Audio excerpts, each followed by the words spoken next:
I'm Allison, and this is Dream Anyway, a podcast for those of us who feel the pull to create, even when the path isn't clear. So wherever you are in your journey, grab a coffee, get comfy, and dream anyway. My name is Jonathan Shuffield, and I call myself a creative in town because I like to do a bazillion things. So an artist, yes, but a creative in town. I have a company and we build events and we decide what I'm passionate about that month. And then we go and create things. And that is what I do. And it makes me happy. How come you have a job like that? How do you get that? You make it. I've been performing since I was 9. Oh, okay. And I like to try all aspects of it. And so you get the day job and you don't even think about it. That pays the bill so I can do what I love. When I was younger, I recorded an album and I toured the country. And someone said to me, "What made you think you could do that?" And I said, "I didn't know I couldn't." And that's the key. And that's how I approach everything that I create and the people I work with is you can't go in with those limitations. I feel full of hypocrisy because I say, I'm going to die, might as well try it. And I do a lot of things, but fear does hold me back in other things. I haven't tried video yet. I have all the stuff. I just, for some reason, have a limitation belief. I have found as I've gotten older, I limit myself more because you want to be safe at all times. I've had big decisions I've needed to make. And I'm like, Jonathan, it's been 5 years. You should probably make that. For me, I've just noticed, I turned 50 this year. It was a big deal in my head. And I realized I had lost a lot of joy because I let the dust settle, and I'm like, I'm done. I love the joy of creating. Yeah. And I don't want to lose that. Same. It's keeping me alive. But I'm going to get out of my own way because I really believe that all we have is the opportunity to try and fail and it's no big deal. Yes, exactly. And the only really negative things that come from it are those that you feel inside yourself. And you don't have to feel that. I even shouldn't say fail because it's not fail. It's getting to the next step. It's learning, But don't you think that's like life's work? I used to have a therapist in my 20s who always say, well, this is the normal work of where you're at.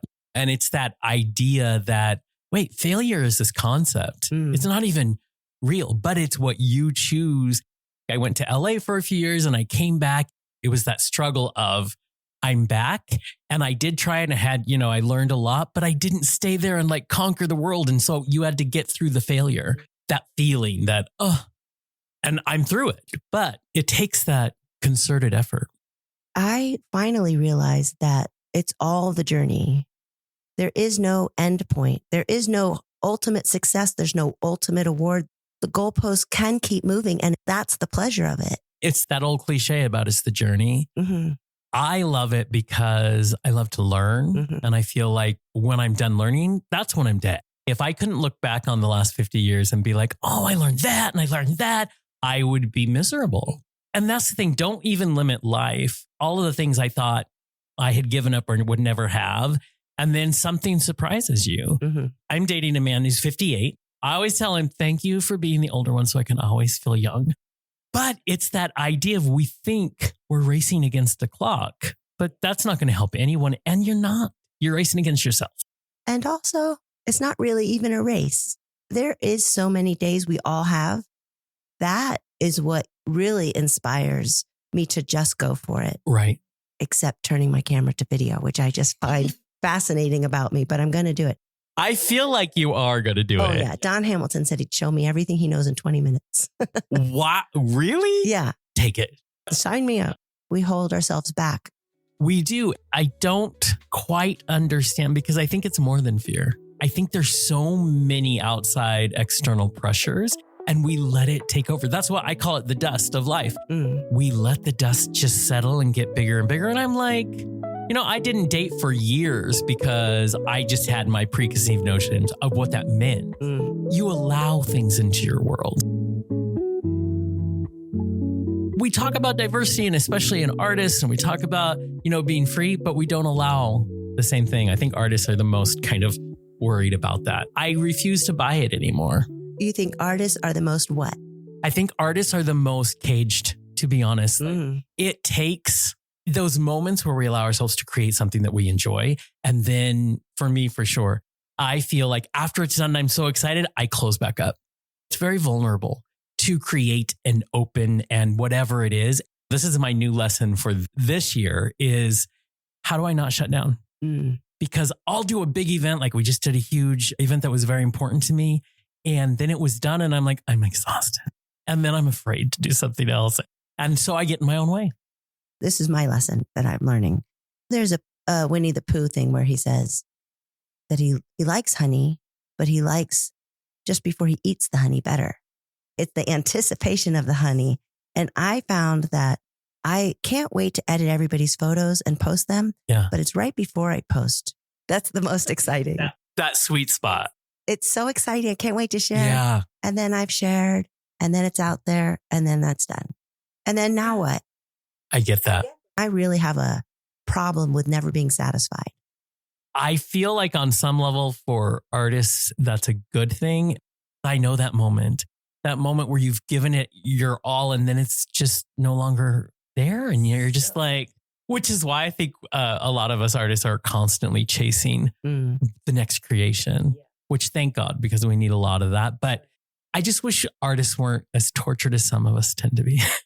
The vulnerability, which is what art is. Yes, because you're putting yourself out there. In my instance, it's somebody else's face, but I am so intimate with that face after editing it. I've made a little creation, even though it's not my face. And I just want you to love it.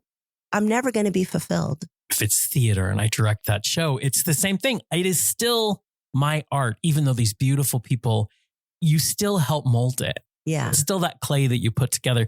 My favorite thing about art is collaboration. Mm-hmm. It's why I didn't quite love or fit into LA. It's not about collaboration down there. I don't know what it is, but I love being with people and creating more. And that's what a play is. I love ensembles, even though in the end, the director gets to take a seat in the green room, wherever you want to be, because once it's done, it's done. Yeah. But you still care so much. Tell me all the creative projects you do. What don't I do? So when I was 9, I sang for the first time and got bit by that bug of singing. And there's something about music. So then I became a songwriter at 12. And then at 17, I had written an album and by some luck in the stars was able to record that album. So then I started acting and then I went from acting, I started directing and then I like creating events. So we just did the 20th anniversary of V for Vendetta. And I think it's such an important and beautiful film. I write, which I love writing, like stories and books. So I just don't want to miss one piece of the creative pie. I feel like it feeds a different part of your brain, each creative process. And I'm fascinated by that because as an artist, as you know, it uncovers parts of ourselves. My brother tells me all the time, don't stop creating. We know what happens when you stop. And it's true. What happens when you stop creating? I think about root rocks. I love plants. I have found my plant daddy era. They talk about root rot. And I think that's what it is because you just sit there in the same soil, in the same water. And eventually it starts making you sick and you start shutting down. And then for me, I get the whole where I'm miserable. So therefore I'm angry at everything in the world. And I'm like, oh, it's not worth it. I'll go back.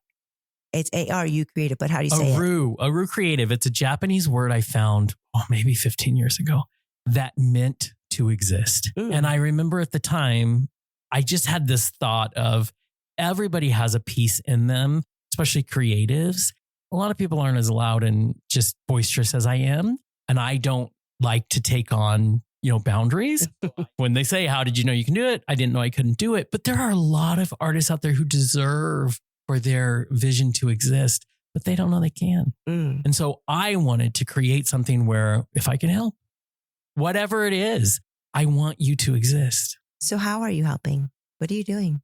I've been doing like media and I was in radio for a while and like you do, talking to creative people. So I do a show called Johnny Talks. And then I thought, how can I help people who want to do things like that, be creative, find their voice? And how can I help mentor them? Because I've been doing this for 30 years. And so started producing other people's work. Oh, cool. And taking them under my wing and being like, this is what I've learned. I'll be there on set and I always take notes because that's the theater director in me. And then afterwards, we'll talk about it. Always in kindness and love, but I know they want to grow. Okay, so if you want to grow, let's try this. I love this woman. Her name is Holly McGinnis, and she has a new show, and she's a therapist, and she's passionate about mental health. And her and I used to do this kind of thing together. And I'm like, I feel like you can do this. We do a lot.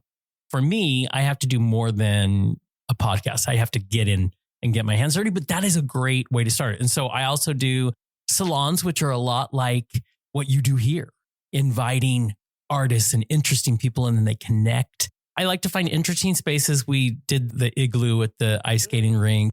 I always pick like 10 to 12 people who don't know each other, but should know each other. Yeah, that's awesome. It's like when you invited all the creative people, I met so many amazing people from all walks of the creative life. And I talk to them on Facebook now. Yeah. I'm passionate about community. I feel like we have forgotten how to have community. So I like to connect people. There's more power there. My rule is flip the switch because I'll be exhausted by the end. And I will make myself go to people that I think look interesting. And I will just go say hi. Like I think in my head, like a weirdo, but you always make these connections you never would have made. Absolutely. And I can tell you as the wallflower person, I've always appreciated somebody who walks up to me and says hello. Right? We need people like you because those of us are too scared. In the end, we are all creative weirdos at some level. And so it's okay. We're all a little off. And then when you discover that, and then you connect to that joy that other person has, then it doesn't matter. That's what it's always been about for me. I learned that in doing a lot of MC work. I would show up early to whatever venue. I'm here early because I am going to talk to people that are here, because if you get them to like you in the beginning, you don't have to try to get them when you're on that stage. So you stock the audience with as many people who already like you, thought that you were super fun. And then you can get up on that stage and not be so worried, because the rule is 70% of people are going to love you no matter what. 30% aren't. Don't focus on the 30. Oh, yeah. That'll kill you. That'll kill everything. It really does. Yeah. You know, on my deathbed, I'm going to be going, it's okay about those 30. I don't know if I know one creative person, famous or not, that has mastered it and know that they just own their creativity. I think they're all vulnerable and a little nervous. Well, it makes me feel better. But also, I would like to master it because it seems like that would be the release of all my suffering.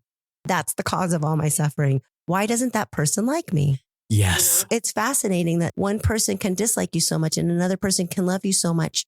And I'm the person in the middle going, I don't get it. And you focus on the person who doesn't like you. Yeah. I think you get better at it if you work at it, but I don't think it ever goes. Because could we create the art that we do in this world if there wasn't some form of vulnerability? That's why it's important to have a community of artists around you, because we're all feeling the same thing. It's just nice to know that we're all human and on this journey together. Hallelujah to that. In the queer community, they stamp you as you're done once you hit 29. So I needed to know that at 50, it can still go. Done with what? You know, it's that invisibility. I think everybody, you don't have to be queer to feel it. It's just that the queer community is really good at it. A lot of the times they're like, we sent you your notice. Did you not get it? But you don't have to accept it. Every now and again, you kind of need to talk to other creatives so you understand that, oh, this is not just me. And I needed to find my permission to continue. I like that. And I like that you're helping others. So important. Mm-hmm. When I go home at night and I'm exhausted and I'm having all those intrusive thoughts, I'm like, well, someone else is probably feeling the same thing. I'll feel better if I can help someone else feel better, because it's in all of us. I had gone to my doctor and I had a boyfriend then, and I had said, my boyfriend had questions, but he was still in the closet. So I delivered the questions, and my doctor, been my doctor for 3 years, and he had the nerve to tell me, I didn't know you were gay, and now I can't be your doctor. Oh, really? So I sued his ass because I went into my car and I started crying. And then I thought to myself, wait, what about the kid who does not have that strength? And then they need a voice until they can have their own voice. And I thought, This was hard for me. If I am loud enough and strong enough to stand up, I need to stand up until that kid can stand beside me. How old were you then? I came out at 21. So that would have been about 23. Can I ask, Yeah. This is what I have been feeling lately. I thought, well, that happened then, whatever age that was in the 80s or whatever, you know. And then we've all collectively understood that we're all just people. And now I see that that's not true. They were just hiding. Yeah. And how are you feeling about that? Because I'm overwhelmed and want to cry about it. Oh, I have cried many times. We've taken so many steps backwards and it's not okay. So I had to start doing that. I look at news twice a week. I have to do self-care because it is overwhelming. I don't even watch the news, but I cannot stop watching the news. Yeah. I'm in and it's torturing me. I'm so upset. And it's so ugly. I think that's the hard and beautiful part of being creative. Like we talked about being vulnerable. It is hard to read that stuff because we are vulnerable at so many points. To someone like you and I, it doesn't make sense in our head. We have not evolved. They've just been in the shadows. And that was the scary part. It's so scary. Because when they decided to come out of the shadows, there was a lot of them. Right. Sometimes we don't have to look at the news. We have to keep doing what we're doing because that's the energy we're putting out in the world. I fully believe that if we continue to create and we see each other, that will change the world. And we have to keep creating and stepping up. And, I get death threats. I've had death threats all the way from back then until now. I just did the V for Vendetta event and got some ugly, can't look at that. That's not what I'm there for. Because the people who got something out of that, that's what I did it for. So I keep creating projects to take myself out of this hole. I have one coming up. I'm going to have people posing like in a cardboard box, create a tapestry of the whole community, show that somehow, even though we're all in our own box and we're divided, we are one. Those are the messages. That's what I just keep trying to focus on. What can I do? That's beautiful. That you're like, I want people to feel like they're part of the same community. Mm-hmm. So you create a project. Every Christmas we do a photo shoot. It's always crazy. I did body positivity last year, which was, let me tell you, out of my comfort zone. And I thought this year I need it to be, for me, I need it to be about age is nothing. Mm-hmm. Because I know so many people in their 50s and their 60s, they feel even more now like they don't belong. And I'm like, I want you to see yourself and I want you to accept yourself. And I want us to stop making it about what we're mad about, which is the youth movement. And I'm like, we need to celebrate them and be like, because we need you and all your energy. I haven't lost anything just because I'm up here. How do we bring those together? What a blessing to grow older. I am not done. I want us to have adventures and, I want to share in that part of life because there's a little ways to go. So let's just enjoy the adventure around us, even when the world is on fire. I love the idea of coming in, like I said, at that one event I came to. First of all, I have thrown events and you don't know if you're going to get the crowd. And there was the crowd. And they were people who were open to what was happening. And it made me go, oh, well, see, sometimes you just need that seed of inspiration to keep yourself going to the next. And that's what it was. Good. It was amazing. It was great. Yeah, that was a great event. And we need more. Was that the creative meetup? Yes. And I loved it. That was so good. And then one time I opened the studio. I had this space as a 70s room. Yes. And I opened it for 7 hours to photographers and models, an open house. And it turned out that for the whole time, or I guess it was 6 hours, it was 1 to 7, there was at least a photographer and at least a model. It was busy for the entire 6 hours. I love that. Until you and open the space, I don't think I have ever seen that kind of openness ever until I have been in here. And, I had done an interview here with my friend Nathan.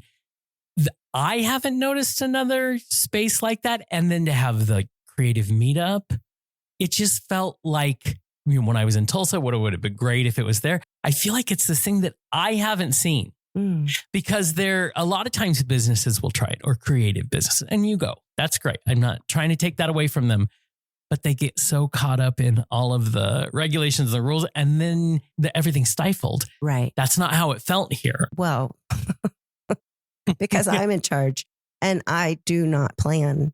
I'm not a strategic person. I say, let's play in every photo shoot because I think I know what I'm doing, but we'll see. Well, anybody who's followed you and seen your pictures, whether you realize cognitively that you know what you're doing, you know what you're doing. But every single time I go into it with the idea, I'm going to play and see what happens. Yeah. And so there's no stress because in the beginning, it was so stressful. I have to know. And you don't have to know. You can go, oh, let me try this. Yeah. See, I'm a control freak, so I completely understand that. And I'm a planner. I'm sorry for you. Me too. And so I have to play that game of, wait, where do you need to like chill out a little bit? And don't do that. I think when I use it right, it works well. Yeah. Because I can put an event like V for Vendetta together because my brain is like, oh, this. But I had a bunch of friends like helping me put gift bags together. I need those moments of joy. It's the only way that makes it worth it. I was talking to Troy Nickerson today, and his, Theater on the Verge, which is, they do amazing work. He, has found this partnership with Chris. They collaborate out of joy. They collaborate out of love. I was just so inspired by hearing him talk about that because it's out of the collaboration and joy that more than you could ever imagine grows from that. Because I'm so shy. I'm like, I want to be that guy. I am going to hide in a hole most of the time. So I kind of have to force myself to be like, because that's the connection I'm seeking at all times. That's what collaboration is to me. It's why LA was so hard on me because I couldn't find that connection. That's what happened to me when I was here is I'm trying to work on this project. It's been like 10 years of me pushing. And I was here and I ran into just a random conversation with someone. And she's like, oh, well, I do sets for independent movies. And I'm trying to shoot a sitcom. All of a sudden things started falling where they needed to be. I believe greatly that a project tells you when it is ready to be born. And so it doesn't matter how much you put your energy in it. If it isn't time, it isn't time. And every project I've ever done has been that. And now I'm just like, okay, this project, I think, please tell me it's time. You've been saying that you want to help others and to bring the younger people up. Is that what you want your legacy to be? Is that what you're hoping you're remembered for? What a very interesting question. My dad used to say he used the big pastor word, and he would always say, you're an edifier. You're a natural edifier. I want people to experience the joy. When I'm at work, I always get asked to be on a morale committee because life is hard enough and I want us to celebrate. So I think I've never thought about it, but in that moment, I think you're right. Yeah, I want people to feel better because I've known them. I used to go to the high schools and do talks to the kids, and there's nothing better than helping someone who doesn't feel like they have someone like to connect to anyone. I think that is it. That's what I want. Do you have any words of advice for anybody who has a dream but might be too scared to pursue it? And there's so many of them. Find your community because you need encouragement and you're going to need it, whether you're loudmouth like me at my age, but you want it. When you're an artist, even before you say the words. So I would say never accept any boundaries on yourself. The only restrictions we have are those we accept. So never think you can't do something and then find your people. What do they say? Find your tribe of creative people, because that's the thing about community and collaboration that I love is it's that whole cliche of, well, when you're down, I'll lift you up so that when I'm down, you'll lift me up. And I feel like if we did more of that, maybe we wouldn't be in the mess we're in. How do you find community? How do you find your tribe? This is how, to me. When your awareness is open, you notice things you didn't notice. Right, for sure. Everything has led me to the next thing. Mm-hmm. And you have to be open to that. Because the minute you close and think that the world is just one way, well, then it is exactly what you think. And it's just one way. But you have to be open. Don't limit yourself. Get out there. Because the only thing that keeps community and that camaraderie going is to invest in it, whether that's invest time, whether that's invest your attention, or whether it takes part of your wallet. Not all of us can do that, but just invest somehow. You don't have to look a certain way, act a certain way, be a certain age. You just have to be. Don't wait for someone to name you. If you are a writer, I don't care if you've written anything yet. If you are a writer, you feel that, call yourself a writer. Name yourself. Then it gives you a step to step off of. I wish more people would accept those kinds of things. Name it. Thanks for listening. New episodes drop every Thursday.